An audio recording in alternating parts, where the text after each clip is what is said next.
रहे हैं सी न्यूज भारत। मैं हूं आपके साथ अर्जिता मिश्रा। सी न्यूज पर वक्त हो चुका है न्यूज बुलेटिन का। आइए नजर डालते हैं इस वक्त की बड़ी सुर्खियों पर।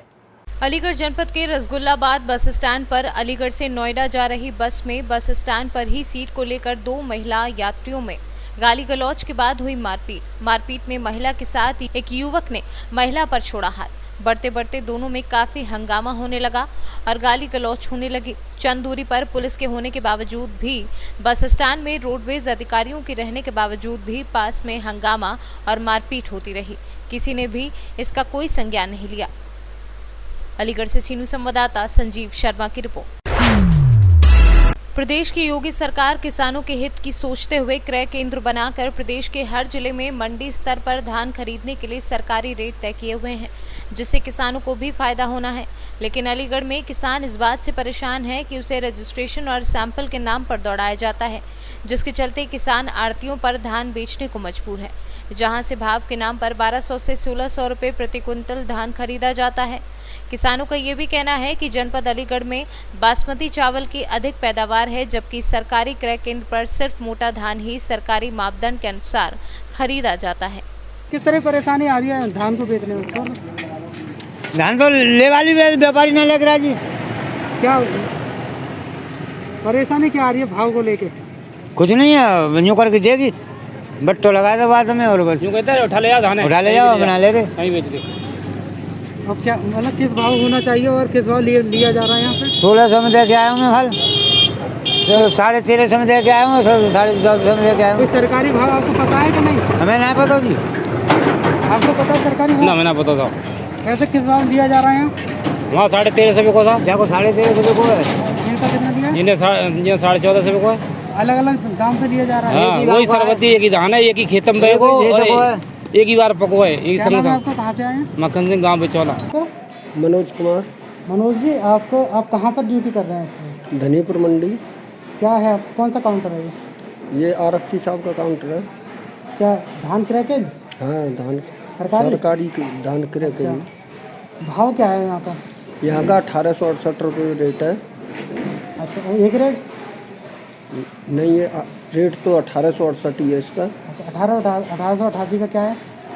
ये जो एक ग्रेट का रेट है। अच्छा, तो यहाँ कौन सा वाला धान खरीदा जाता है? यहाँ सिर्फ कॉमन धान खरीदा जाता है जो मोटे में आता है। बासमती क्यों नहीं खरीदा जाता? नहीं जी, हमें ऊपर से ये नहीं है बासमती खरीदने की अनुमति। तो अब तक यहाँ पे कितनी खरीदारी कब हो चुकी है? यहाँ पर खरीदारी शनिवार को लिया था 52 कुंटल और सोमवार को लिया था 52 कुंटल 40 किलो। कल लिया है 26 कुंटल। इतनी खरीदारी आज तक हुई है। आज कितना वक्त हो चुका बैठे बैठे? आज 11 साढ़े 11 बज गए। अब तक कोई आया तो नहीं? अभी सैंपल आई है एक किसान की, उनका SDM साहब के यहाँ रजिस्ट्रेशन सत्यापित कराने गए हैं। वो आते हैं तो उनकी तुलाई चालू करेंगे। तो किसान को यहीं आना पड़ता है या किसान की जो ढेरी होती है वहाँ जाना चाहिए? नहीं, यहीं आना पड़ता है सैंपल लेके जी। धान की क्या स्थिति है अलीगढ़ में? धान की खरीद हमारे जनपद में प्रारंभ हो गई है और 20 क्रय केंद्र संचालित हैं। सभी केंद्रों पे खरीद प्रारंभ हो गई है। अभी किसानों की आवश्यकताओं को देखते हुए कल जिलाधिकारी महोदय द्वारा 4 और नए खरीद केंद्रों की अनुमति प्रदान की गई है। टप्पल क्षेत्र में और इगलास क्षेत्र में, गोंडा और पेशवा क्षेत्र में, तो उन पर भी खरीद प्रारंभ हो जाएगी। तो किसान से खरीदने में क्या मतलब प्रक्रिया क्या है? किसान के रजिस्ट्रेशन कराना पड़ता है। बिना रजिस्ट्रेशन के कोई धान क्रय नहीं होता। ये बिचौलियों को की भूमिका को कम करने के लिए किया गया है और गेहूँ खरीद में भी था, धान खरीद में भी है। और रजिस्ट्रेशन कराने के बाद अगर उसकी उपज जो है 100 कुंटल से ऊपर की है तो उसको सत्यापन भी कराना पड़ता है। उसके उपरांत वो लेके आता है और केंद्र प्रभारी उसकी धान मानक के अनुसार देख के फिर उसको तय करता है। सरकारी रेट क्या हुआ सर? 1868 रुपये है प्रति कुंटल। तो सर वही जो क्या है इसका देखने को मिला कि वहाँ से मोटा चावल ही खरीदा जाता है, यानी मोटा धान की खरीदा जाता है, जबकि यहाँ बासमती की सबसे ज़्यादा पैदावार होती है। क्या बासमती की क्या कारण ना खरीदी? देखिए, जो मानक हमारे शासन ने निर्धारित किए हैं उन्हीं मानकों के आधार पे जो धान आएगा उसी के हिसाब से ही क्रय प्रभारी जो करते हैं। अच्छा, कुछ किसानों की शिकायत है कि जो रजिस्ट्रेशन होते हैं और उनको सैंपल पास कराने में काफ़ी वक्त जो लगा देते हैं। उनको कहते हैं कि पहले आप वहाँ SDM से पास करा के लाओ और वहाँ अपना रजिस्ट्रेशन कराओ। इसमें जो करीब करीब पूरा दिन निकल जाता है, लगभग आधा दिन निकल जाता है। नहीं, ऐसी बात नहीं है। देखिए, रजिस्ट्रेशन तो उसको खुद कराना पड़ता है, और जो रजिस्ट्रेशन ऑलरेडी पहले के किसानों का, जिनकी गेहूं की यहाँ पे काफ़ी अच्छी पैदावार हुई थी और 100% से ऊपर की यहाँ पे जो है खरीद हुई थी लक्ष्य के सापेक्ष, तो ऑलरेडी उन किसानों का रजिस्ट्रेशन पहले से है। तो जिन किसानों का पहले से ही रजिस्ट्रेशन है, बस उसको अपनी उपज उसमें डालनी होती है, OTP आएगा उनके नंबर पे। तो किसान इससे पहले से ही दिख गए हैं, कोई नई प्रक्रिया नहीं है। अगर कोई नया किसान है, उसी को ही रजिस्ट्रेशन कराना है, और रजिस्ट्रेशन कराने के बाद सीधे वो जा सकता है। और सत्यापन की जहाँ तक बात है, मैंने अभी बताया कि 100 कुंटल से ऊपर होने की दशा में सत्यापन होगा। 100 कुंटल से यदि कम है तो सत्यापन की आवश्यकता नहीं है। अलीगढ़ से सीनियर संवाददाता संजीव शर्मा की रिपोर्ट। सिद्धपीठ साईं मंदिर सांचौर स्थित नवदुर्गा मंदिर पर नवरात्रि की षष्ठी तिथि के पर्व पर माता रानी के दर्शन व आशीर्वाद के लिए दिन भर भक्तों का तांता लगा रहा। इस अवसर पर भव्य माता की चौकी का रंगारंग डांडिया का आयोजन भी किया गया। श्री साईं राम भजन मंडल के अमित उपाध्याय, राजीव उपाध्याय, संदीप नक्षत्र द्वारा साईं बाबा के भजन, माता रानी के भजन प्रस्तुत किए गए। आज सिद्धपीठ मंदिर श्री साईं बाबा सारसौल GT रोड अलीगढ़ पर जो हमारा नवदुर्गा मंदिर है, नवरात्रि के अवसर पर यहाँ पर एक डांडिया और माता की चौकी का रंगारंग कार्यक्रम यहाँ किया। कोरोना महामारी के बाद बहुत दिन बाद एक ये छोटा सा कार्यक्रम यहाँ पर हम लोगों ने किया, और इस बात का खास तौर से ख्याल रखा सोशल डिस्टेंसिंग का, और हर भक्त मंदिर में अच्छी तरह से हाथ धोने के बाद ही प्रवेश करें। इस बात का खास ख्याल यहाँ पर हम लोगों ने रखा, क्योंकि कोरोना महामारी के बाद भक्तों की संख्या बहुत थोड़ी आती है, लेकिन फिर भी पूरे नवरात्र में भक्त बराबर यहाँ पर दर्शन के लिए बराबर हर दिन सुबह से लेकर शाम तक बराबर आते रहे। माता की सर्वविदित है कि नवरात्रि का पावन पर्व चल रहा है, और माता की जहाँ पूरे विश्व में पूजा की जा रही है, उसी कड़ी में यहाँ साईं मंदिर सासुर जो भव्य नवदुर्गा मंदिर है, नवदुर्गा माँ नवरूप में यहाँ मौजूद हैं, तो उन्हीं को मनाने के लिए, उनको आराधना करने के लिए झूमते नाचते गाते के लिए आज एक डांडिया कार्यक्रम एवं माता की चौकी का आयोजन किया गया है, जहाँ भक्त जो है माता का गुणगान कर रहे हैं और खूब डांडिया की रस्में होते लगा रहे हैं। जी, इनर व्हील झलक अलीगढ़ की तरफ से कार्यक्रम था डांडिया का, माता की चौकी।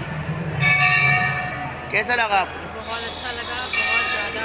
हमने डांडिया भी किया, मज़े किए, बहुत अच्छा लगा। कोरोना के बाद पहली बार ये आयोजन हुआ है, इसमें कैसा प्रतीत होता है? जी, बहुत ज़्यादा अच्छा लगा। अब आई होप कि आगे भी होता रहे और हम आते रहे।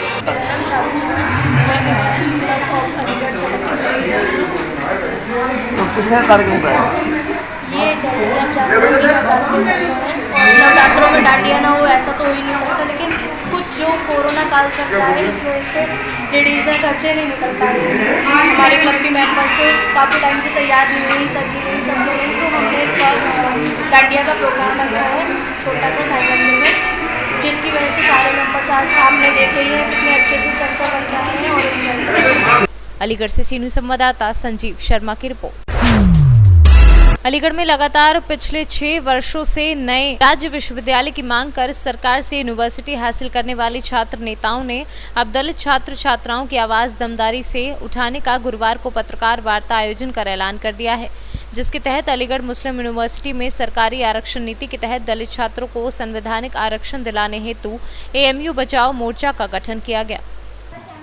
ये आज अलीगढ़ मुस्लिम यूनिवर्सिटी में, अलीगढ़ मुस्लिम यूनिवर्सिटी को स्थापित हुए अलीगढ़ में 100 साल से ज़्यादा हो गए, लेकिन दुर्भाग्यवश ये रहा कि जो बाबा साहब का बनाया हुआ इस देश के लिए संविधान था, उसकी अवहेलना इस यूनिवर्सिटी के अंदर की गई।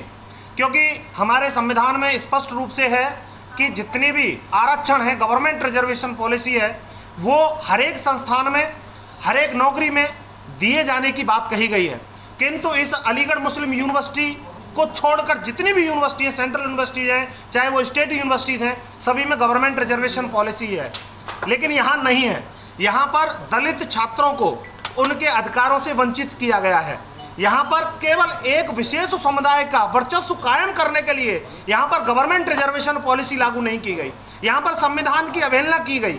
उसी के लिए आज हमने एएमयू बचाओ मोर्चा का गठन किया है, जिसमें अलीगढ़ भर के तमाम नौजवान, युवा, छात्र नेता इसमें शामिल हुए हैं। इसके तहत हम जितने भी सत्ता पक्ष के जनप्रतिनिधि हैं, चाहे वो विपक्ष के लोग हैं, उन सबको उनके घर और कार्यालय को घेरने की एक योजना हम लोगों ने बनाई है।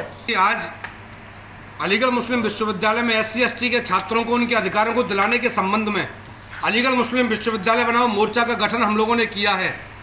एक मांग की प्रतिबद्धता के साथ केवल और केवल अलीगढ़ मुस्लिम विश्वविद्यालय में SC/ST के छात्रों की गवर्नमेंट रिजर्वेशन पॉलिसी को लागू किया जाए।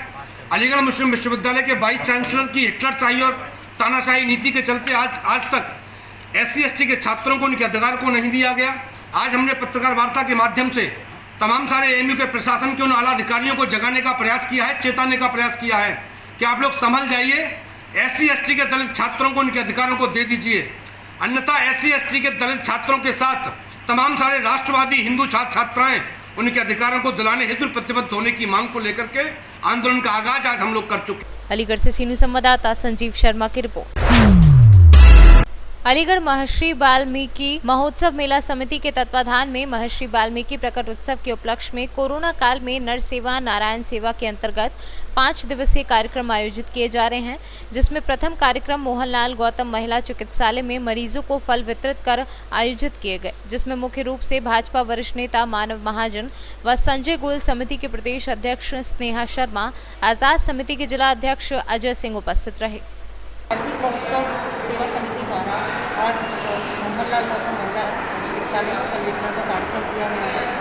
इस अवसर पर हमारे संरक्षक श्री मानव महाजन जी, जो कि भाजपा के वरिष्ठ नेता हैं और समाज सेवी हैं, हमारे छोटे भाई संदेश राज जी, जो इस संस्था के संस्थापक हैं, और हमारी टीम के सभी पदाधिकारी, उन्होंने बड़ी तन्मयता से यहाँ पर प्रसूताओं को और रोगियों को फल वितरण का कार्य किया है, क्योंकि हमारी संस्था का ये सोचता है कि समाज और देश हमें बहुत कुछ देता है और हमें भी कहीं ना कहीं समाज और देश के किसी न किसी रूप में काम आना चाहिए। तो आज हम लोगों ने यहाँ जो महिलाओं को और रोगियों को जो फल वितरण किया है, उससे हमारा यही था कि हम समाज को कुछ दे पाएँ, कुछ कर सकें, उनके किसी न किसी रूप में काम आए।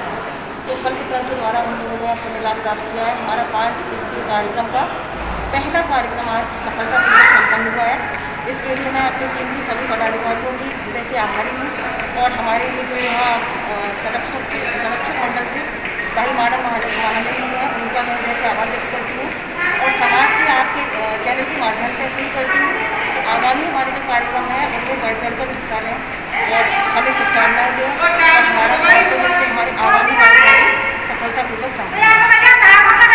आज महर्षि वाल्मीकि जन्मोत्सव समिति के द्वारा हमारी अध्यक्ष बहन स्नेहा शर्मा जी और हमारे भाई संदेश राज जी के द्वारा आज मलखान सिंह महिला चिकित्सालय में फल वितरण का कार्य हुआ है, और ये पूरे हफ्ते इस जन्मोत्सव के उपलक्ष्य में विभिन्न कार्यक्रमों के द्वारा जनमानस में महर्षि वाल्मीकि जी के सिद्धांतों को पहुँचाने का कार्य किया है। तो क्या महर्षि वाल्मीकि महोत्सव मेला समिति के हमारे प्रदेश अध्यक्ष और हमारे आज के मुख्य अतिथि बड़े भाई हमारे भाजपा नेता प्रदेश जिले में उपाध्यक्ष मानव महाजन जी के द्वारा आज फल वितरण किया गया है। 8 नवंबर 2020 को महर्षि वाल्मीकि महोत्सव मेला समिति के द्वारा गरीब कन्याओं का सामूहिक विवाह सम्मेलन रामनगर ग्राउंड पर आयोजित किया जा रहा है, जिसमें 5 नवंबर 2020 को मास्क का वितरण कर जन जागरण अभियान चलाकर जागरूक किया जाएगा, जिससे कोरोना महामारी से आम जनता को बचाव किया जा सके। अलीगढ़ से सीनियर संवाददाता संजीव शर्मा की रिपोर्ट। अलीगढ़ के थाना दिल्ली गेट इलाके के शहजमाल में भाई बहन पर एसिड अटैक का मामला सामने आया है। दोनों घायलों को उपचार हेतु भर्ती करा दिया गया है, तो वहीं आरोपी युवक मौके से घटना के बाद फरार हो चुका है। पुलिस पूरे मामले की जांच पड़ताल में जुटी है। अनीशा जी, आपके दोनों बच्चे चोटिल पड़े हुए हैं, क्या पूरी घटना हुई थी? LPL वगैरह हो रहे थे वहाँ, और वो जरा इससे गाली बकने लगे, इससे नहीं हुई बर्दाश्त, हाथापाई हो गई। जब तो हाथापाई हुई, मेरे पास गए खबर करने, दोनों लड़के इनके और ये सब। तो जब तक जो है बहन इनकी भागी, और ये सब तेजाब की कट्टियाँ हाथापाई में तेजाब की कट्टियाँ उठा लाए अपने कारखाने से। जब जो है फ़ौरन इसके ऊपर डालने गया या हमारे पूरे घर को ही जलाने कह रही थी वो तो जो है जब तक इसने देख लिया, इसकी नज़र पड़ी, जो भागा फौरन जो है जब ही कितनी चोट आई है दोनों बच्चों के? ये नज़र पड़ी। अलीगढ़ से सी न्यूज़ संवाददाता संजीव शर्मा की रिपोर्ट। न्यूज़ बुलेटिन में फिलहाल इतना ही। देश दुनिया से जुड़ी तमाम खबरों के लिए बने रहिए सी न्यूज़ भारत के साथ। हर खबर आपके साथ, आपके हाथ।